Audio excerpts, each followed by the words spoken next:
सीधा सड़क आपण मैंने देखुं ये हूँ पुरी जिला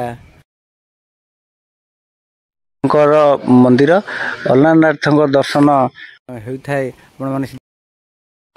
ब्रह्मगिरी अलारनाथ आपण मैंने जानते जो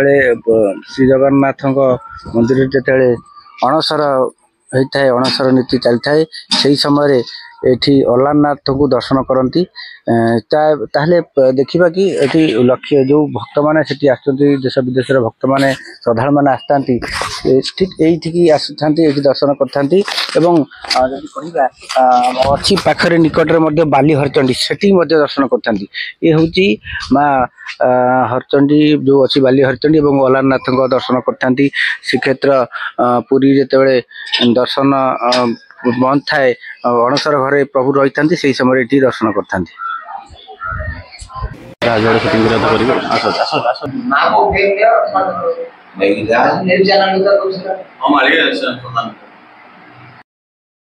सीधा सड़क विजुआल देखुं आम संधान एवं अनंत कृपा मध्यम आपण मैंने देखुं ये हूँ अलारनाथ दर्शन कर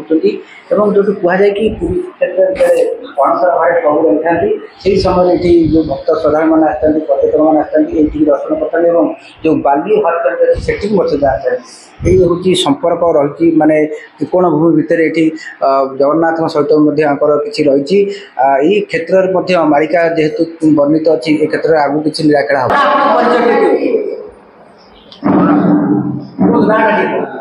विष्णु पूजा परिचय जय अलारनाथ विजय कुमार महास्वर महाप्रभुर दैनंदिन सेवक आम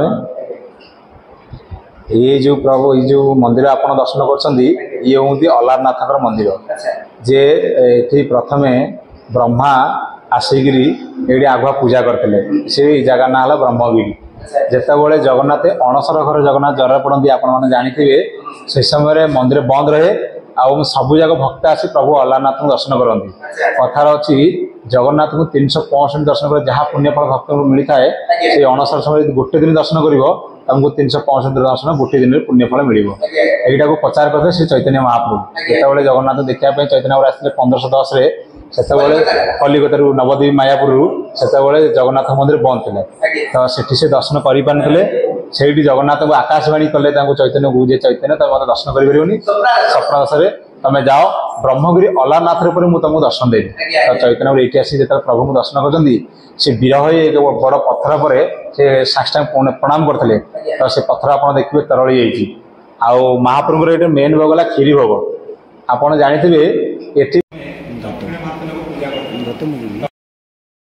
पूजा करते लोक मैंने आग पूजा करते से समय गोटे गरीब ब्राह्मण थे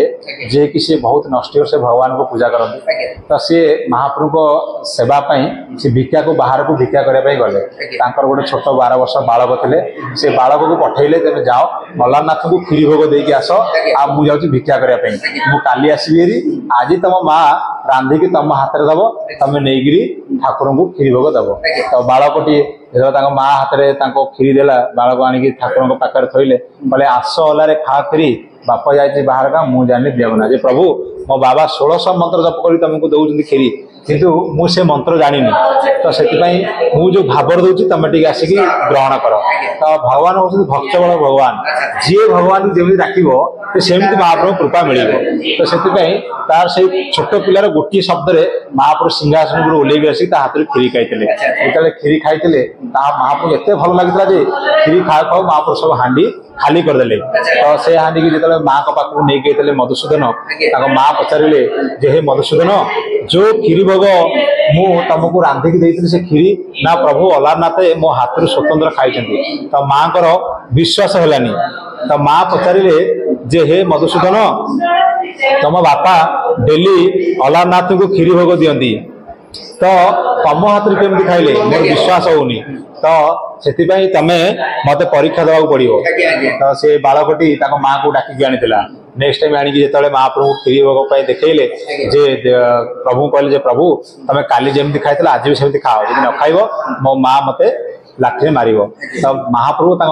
माँ को सामने भी खाई जो माँ को सामने खाई माँ जो देखिले देखिकी माँ कौन कले सीधा पड़े घर को जाकि मधु को पचारे मधु तमें की मंत्र देल अलानाथ को जे अलानाथ तुम हाथ आसी खीरी खाइले तो मुझ निज आखिरी देखिले तुम बाबा विश्वास करेनि तो तुम बाबा जो आसवे तुम बापा को ये सब कथा कहया पड़ो सी जो बाबा आसला भितर मधुसूदन कहले बाबा मो हाथ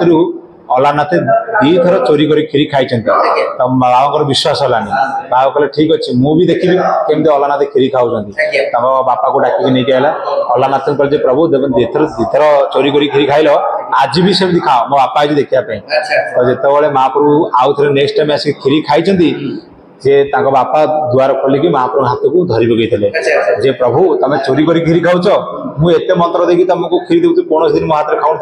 तुम मो पुआ तो चोरी कर खीरी खाऊच एवं भी सुधा अलानाथ मंदिर आइले आपण मैंने देखिपारे महाप्रभु हाथ पड़ी जी सृष्टि ब्रह्मांड मालिक तार हाथ गरम से गरम खीरी खाइबा समय बापा जो हाथ धरी से प्रभुंर से एवं भी सुधा महाप्रभुर फटका चिन्ह अच्छी से कथार अच्छी जगन्नाथ को 60 पौटी पूजा लगे एटी महाप्रभु खीरी भोग लगे 60 पौटी भोग छाड़ी जगह खाऊची खीरी से अणसर समय जगन्नाथ जरे पड़े से समय लक्ष लक्ष लोक ये आसिक महाप्रभु खीरी खाते से प्रभुंर बहुत अलौकिक शक्ति अच्छे जे कि ना था आलवर ये जो लोक ये मुंडिया मारती आलवर शक्ति मिले ये निश्चित भगवान अपार करुणा जे थे आसिक महाप्रभु पाखे भगवान पाखे मुंड बाड़े दुख कथा कही जाते निश्चित आमर ये 90% आप देखिए बहुत देश लोक आती बंगाली आती हिंदुस्तानी आती राजस्थानी आती तमिलनाडु लोक आते विदेश अमेरिका भी लोक भी पर्यटक भी आउछंती अमेरिका न्यूजीलैंड वर्ल्ड सब लोक ये आउछंती कहीं ना क्षेत्र को जो आसुँच दर्शन करने समस्त आसिक प्रभु अलानाथ दर्शन सामदस अच्छी कहीं चैतन्य महाप्रभु निजे प्रचार करते पत्थर छीने देखिए कि पत्थर मुंड टू हाथ तली जाइए भावर ठाकुर जमी भाव में महाप्रभु डाक सेमती महाप्रभु शुणिले हाँ मुझे 5-10 वर्ष खंडा सेवा करछि पूर्व बाबा बाबा सेवा करते बाबा भी सेवा करछन्ती बाबा सेवा करछन्ती अच्छा बिजुन ना आपन को एटा प्रश्न रहउछि मन के उनके पारछि जे आपण 10-12 वर्ष 15 वर्ष भितरे किछि अलौकिक सही तो अलौकिक शक्ति मु तो सेजा कहउछि देखो भगवान को प्रति तुम भक्ति भाव न रहिबो आ भगवान को प्रति प्रेरणा न रहिबो ताले भगवान काय सुनिबे मनुष्य को तमें भल न पाइब सी कहीं तुम भल पाइब से सेवक हो कि भक्त हो भगवान को आम गोटे लोक भल पाइबा जमी भजब सेमती पाइब हाँ सेमती आम जो भगवान को सेवा करके सेमती भी महाप्रभु कौटी कौटे भूल बाट रहीगले महाप्रभु आमको निजे कहती जे निजे भी से स्वतंत्र रात कहती किसी असुविधा ना आम भूल है भगवान डाक मुंडिया मारू जे भगवान को प्रभु एमती भूल होगा महाप्रभु से भी भगवान करती कहीं जमी आम बापा माँ यदि आम सत्य बाटर जावा बापा माँ जहाँ भी बापा माँ कहले जमी आमको से क्षमा करती गाइड करती ये भी आम बापा माँ से आम सकाल आए तुम्हें मो माता पिता तुम्हें तुम्हें बंधु सदा तुम्हें ये आम से कथा भगवान कहूँ प्रभु तुम सब आमर जहाँ जो तुम क्षमा कर भगवान क्षमा कर ठीक है तुम स्वच्छ करवा चक्षुरे प्रभु दर्शन से भाव थे निश्चित तुम कौन सब किसी तुम जापर तो आम ये निजे अनुभव करूँ लोक भी आसिक कहते सादा एवं गोटे बंगाली आसते ये तो जस्ट आज रिसेंटली आज से नवद्वीप आसते से स्वतंत्र से कहते नवद्वीप कलिकता नवद्वीप चैतन्य आसते सी कहले मुझे शोची मत 4 दिन तले स्वप्न है तू कहीं मो पाक आसनु तो सी भक्त आसी सागे सागे कांदा मुझे फुल फुल सब देली से जो पूजा कर फुल फुल देली माला पिंधेली से लोक देख आम आम देख लोक भगवान की कृपा पाई से मनु का से कहते हाँ जे बहुत दिन आइला तू बहुत दिन मत दर्शन केमी शोची उठी आसिक 4 दिन तले स्वप्न सी आज आसिक आम पाखे कहूँ जे एमती मत अल्लाह स्वप्न मुझे तुरंत टिकट काटिक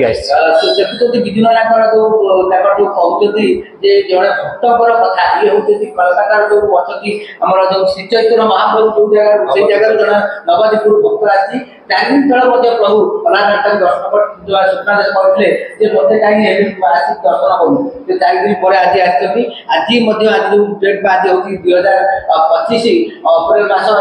9 ତାରିଖ ଆଜି ଡେଟ୍ରେ ଆମେ ଆଜି ଆପଣଙ୍କୁ ଦେଖାଉଛୁ ସନ୍ଧ୍ୟା ଲାଇଭ୍ ଏବଂ ଅନନ୍ତ କୃପା ମାଧ୍ୟମରେ ବିଜୁନାଥ ବି ସିଧା ପ୍ରସାରଣ କରୁଛନ୍ତି ଏବଂ କହୁଛନ୍ତି ଯୋଉ ଘଟଣା ଘଟିଛି ଅଲୌକିକ ଦୃଶ୍ୟମାନ ହେଇଛି ଏବଂ ତାଙ୍କ ମନ ଭିତରେ ଯୋଉ ଭିତରେ ଯାହା ଯାହା ପ୍ରଭୁ ସହିତ ଯୋଉ ଭାବ ଆଦାନ ପ୍ରଦାନ ହେଇଛି ସେ ସମ୍ପୂର୍ଣ୍ଣ ତଥ୍ୟ ଦେଲେ ନା ଆଉ ଗୋଟେ କଥା କହିବେ କି ଯେହେତୁ ଆମେ କହିବା ପୁରୀ ଶ୍ରୀକ୍ଷେତ୍ର ସହିତ ଆମର କିଛି ସମାଜ ସେବା ସଂଯୋଗ ରହିଛି ତ ପୁରୀରେ ଯୋଉ ଭଳି ମାନେ ଦେଖାଯାଏ ଘଟଣା କହିବା ପତିତ ପାବନ ବାନା ପଥର ଫସିବା ଯୋଉ ଅଶୁଭ ସଂକେତ ସେ ଯୋଉ ଅଶୁଭ ସଂକେତ ବେଳେ ଏଠି କିଛି ମାନେ କିଛି କ୍ରିୟା ଘଟେ କି ନାଇଁ ଶୁଣ ଭଗବାନ ଯୋଉଠି ଜଗନ୍ନାଥ ଅଛନ୍ତି ଯୋଉଠି ଆମର ଜ୍ୟେଷ୍ଠ ଠାକୁର ପ୍ରଭୁ ଅଲାରନାଥ ଅଛନ୍ତି ଏଠି କେବେ ବି ଓଡ଼ିଶାରେ ବିପଦ ଆପଣ ଦେଖିବେନି ଏମିତି କେମିତି କେତେ ବି ପ୍ରକାର ଫନି ହଉ ବନ୍ୟା ଆପଣ ଦେଖିଥିବେ କିନ୍ତୁ ଏବେ କିଛି ବେଶୀ ପ୍ରଭାବ ପଡ଼ିବନି ଯେହେତୁ ପ୍ରଭୁ ଆମ ଓଡ଼ିଆ ଗୌଡ଼ମଣି ଜଗନ୍ନାଥ ଗୌଡ଼ମଣି ଅଛନ୍ତି ତ ଏଠି କୌଣସି ଲୋକଙ୍କର ଅସୁବିଧା ହବ ନାହିଁ ଆମେ ଏଠି ଗ୍ୟାରେଣ୍ଟି ଦେବୁ ଆମେ ସେବକ ହିସାବରେ ଆଚ୍ଛା ଆଉ ଗୋଟେ ମନ ଭିତରେ ପ୍ରଶ୍ନ ମୁକ୍ତି ମାରିଲା କି ଯୋଉ ସାରା ବିଶ୍ୱରେ ଯୁଦ୍ଧର ବିଭୀଷିକା ଖେଳି ଯାଇଛି ତା ବିଷୟରେ ବୋଧେ ଦେଖିବା ଭୂମିକମ୍ପର ଭୟ ବାତାବରଣ ଏଇନା ସମସ୍ତଙ୍କ ମନ ଭିତରେ ରହିଛି ପଞ୍ଚଭୂତରେ ପ୍ରଳୟ କଥା କହିବା ବନ୍ୟା ବାତ୍ୟା ଭୂମିକମ୍ପ ଗାଡ଼ି ଆକ୍ସିଡେଣ୍ଟ ହଉ ଆଉ ଅଗ୍ନିର ଦାହ ହଉ କିମ୍ବା ଏଇ ଯୋଉ ଭିତରେ ପରିସ୍ଥିତିରେ ଗତି କରୁଛି ସାରା ବିଶ୍ୱ ତା ଭିତରେ ଭାରତ ଭିତରେ ଓଡ଼ିଶା ଯେହେତୁ ଉତ୍କଳର ଦେଶ ବା ଉତ୍କଳର ମାଟି ଜଗନ୍ନାଥଙ୍କ ଦେଶ କୁହାଯାଏ ସମସ୍ତେ ଜାଣିଛନ୍ତି ଜଗନ୍ନାଥ ଦେଶ କହିଲେ ସାରା ୱାର୍ଲଡ ଜାଣିଛି ସାରା ବିଶ୍ୱ ଜାଣିଛି ତେବେ ନିଶ୍ଚିତ ସେଠି ଜୋର ଧରଣ ପ୍ରଭାବ ପଡ଼ିବ ତାର କିଛି ଅଂଶରେ ବି ଏଠି ଯେହେତୁ ଧର୍ମକୁ ସମେତ କରୁଛୁ ଚାଲିବ ତ କିଛି ଅଂଶରେ କମିବ କିନ୍ତୁ ହବ ନା ନାଇଁ ଆମେ ଆପଣ ଜାଣିଥିବେ 4 ଧାମରେ ଶ୍ରେଷ୍ଠ ଧାମ ହେଲା ଜଗନ୍ନାଥ ଜଗନ୍ନାଥଙ୍କଠୁ ଧାମ ଆଉ କୋଉ ନାହିଁ ଆପଣ ଦେଖିବେ 4 ଧାମରେ ଆପଣ ଦର୍ଶନ କରି ଆସିବେ 4 ଧାମରେ ଦର୍ଶନ କରି 3 ଧାମ ଦର୍ଶନ କରି ଆସିବେ କିନ୍ତୁ 4 ଧାମରେ ଫଳଟା ଏଇଠି ଯୋଉଠି ଫଳ ସେଠି କେତେବେଳେ ବିଫଳ ହବନି କାହିଁକି ନା ଏଠି ନିଶ୍ଚିତ ଫଳ ଭକ୍ତ ମାନେ ଜାଣନ୍ତି ମୁଁ ଏଠିକି ଆଇଲେ ମୋର ମନସ୍କାମନା ପୂର୍ଣ୍ଣ ହବ ଜଗନ୍ନାଥ କୃପା ମିଳିବ ସେଠି ବିଫଳ କେବେ ହବନି ତମେ ଜାଣିଥିବ ସବୁଆଡେ ସବୁ କିଛି ହଉଥିବ କିନ୍ତୁ ଦେଖିବ ଜଗନ୍ନାଥ ପୁରୀରେ ଆଭାସ ଆପଣଙ୍କୁ କମ ମିଳିବ ଯେହେତୁ ପତିତ ପାବନ ସେଠି ଦେଖିବ ଯୋଉ ଉଡୁଛି ଫଳଫଳକି ଉଡୁଛି ସେ କଣ ପାଇଁ ଉଡଉଛି ସେ ସମସ୍ତେ ଦେଖଉଛି ଯୋଉ ଭକ୍ତ ଯେ ମୋ ଆଶ୍ରାରେ ମୋର ଭକ୍ତିରେ ରହେ ଆଉ ମୋରି ଓଡ଼ିଶାରେ ରହିକି ମତେ ସବୁବେଳେ ଭଜନ କୀର୍ତ୍ତନ କରେ ମୁଁ କେବେ ବି କୌଣସି ଭକ୍ତକୁ ନିରାଶ କରିବିନି ଏବଂ ମୋ ଓଡ଼ିଶାକୁ କେବେ ବିପଦରେ ପକେଇବିନି ତଥାପି କୌଣସି ଆଗକୁ ଭବିଷ୍ୟତ ଅଛି ଯେ ଭାରତକୁ ଭୂମିକମ୍ପ ହେବ ଓଡ଼ିଶାରେ ମଧ୍ୟ କିଛି ପ୍ରଭାବ ପଡ଼ିବ ନିଶ୍ଚିତ କିଛି ହବ ଆମେ ଯେମିତି ଗୋଟେ ପ୍ୟାଣ୍ଟ ସାର୍ଟ ଆମେ ପିନ୍ଧିଛେ এইটা ସବୁଦିନ ପିନ୍ଧିବେ ବୋଲେ ଭଲ ରହିବ ବୋଲି ଗ୍ୟାରେଣ୍ଟି ନାହିଁ ଯେମିତି ହେଲେ ଟିକେ ଫରକ କିନ୍ତୁ ଆମେ ଏତିକି ଗ୍ୟାରେଣ୍ଟି ଦେବୁ ଯେ ଓଡ଼ିଶାରେ ଆମ କେବେ ପ୍ରଭାବ ପଡ଼ିବ ନାହିଁ ଯେହେତୁ ଆମର ଜଗନ୍ନାଥ ଅଛନ୍ତି ଏବଂ ଅଲାରନାଥ ଅଛନ୍ତି ଆମର ଓଡ଼ିଶାରେ ବହୁତ ଦେବାଦେବୀ ଆପଣ